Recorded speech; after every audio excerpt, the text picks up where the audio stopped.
ప్రభునందు ప్రియులైన మీకందరికీ యేసుక్రీస్తు ప్రభువారి నామములో శుభవందనాలు తెలియజేస్తూ ఉన్నాం. ఎడారిలో సెలయలు అనే దిన ధ్యానము కొరకై స్వాగతం.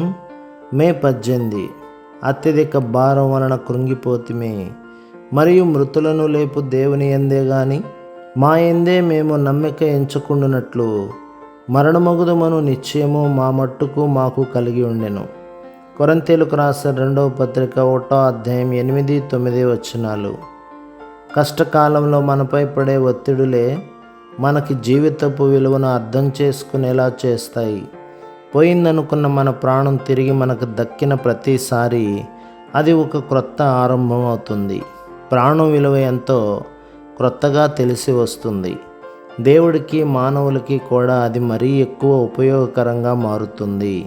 మనకు వచ్చే ఒత్తిడులు ఇతరులకు వచ్చే కష్టాలను అర్థం చేసుకోగలిగేలా చేస్తాయి. వాళ్ళ పట్ల సానుభూతిగా మెలగడం నేర్పిస్తాయి. నలిగిపోయాను తీగలాగా సాగినట్టుగా తనువులోనూ మనసులోనూ ఆలోచనలను అంధకారం ముంచినట్టుగా శత్రువుల క్రింద మిత్రుల చేతుల్లో ప్రాణం ఎగిరిపోయేంతలా నేను నలిగిపోయాను.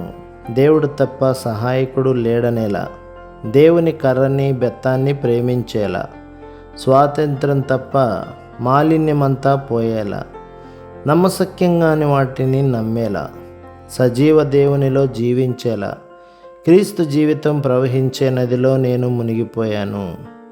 మనలో ప్రతి దానిని తేలికగా తీసుకునే మోసకరమైన స్వభావం ఒకటి ఉంది. ఎవరన్నా కష్టాల్లో నలిగిపోతూ వాటి నుంచి తొలగి పారిపోతుంటే వారంటే హేళన భావాన్ని ఈ స్వభావం మనలో కలిగిస్తుంది. అయితే తనకై తాను కష్టాలను అనుభవించిన వ్యక్తి ఇలా ఎప్పుడూ అనుకోడు. అతను అలాంటి వారిని మృదువుగా సానుభూతితో ఆదరిస్తాడు. శ్రమ అంటే ఏమిటో అతనికి తెలుసు. పౌలు అందుకే అన్నాడు, మరణం మీకు అనుకూలంగా పనిచేస్తుంది. మనం ముందుకి సాగాలంటే శ్రమలు ఒత్తిడులు అవసరం. బ్రహ్మాండమైన ఓడలో ఎక్కడో లోపల బగబగమండే అగ్నిజ్వాలలు ఆ ఓడను సముద్రంలో గాలులకి అలలకి ఎదురై ముందుకు సాగిపోవడానికి శక్తినిస్తాయి కదా. బాధల గానుగలో నుండి తీయని ఆత్మ ద్రాక్షారసం జాలువారింది. కన్నీరు కార్చని కళ్ళలో నుండి కారేది చీకటి తప్ప మరేముంది? ప్రభు మిమ్మును మీ కుటుంబమును మీ సంఘమును దీవించి ఆశీర్వదించునుగాక. ఆమేన్.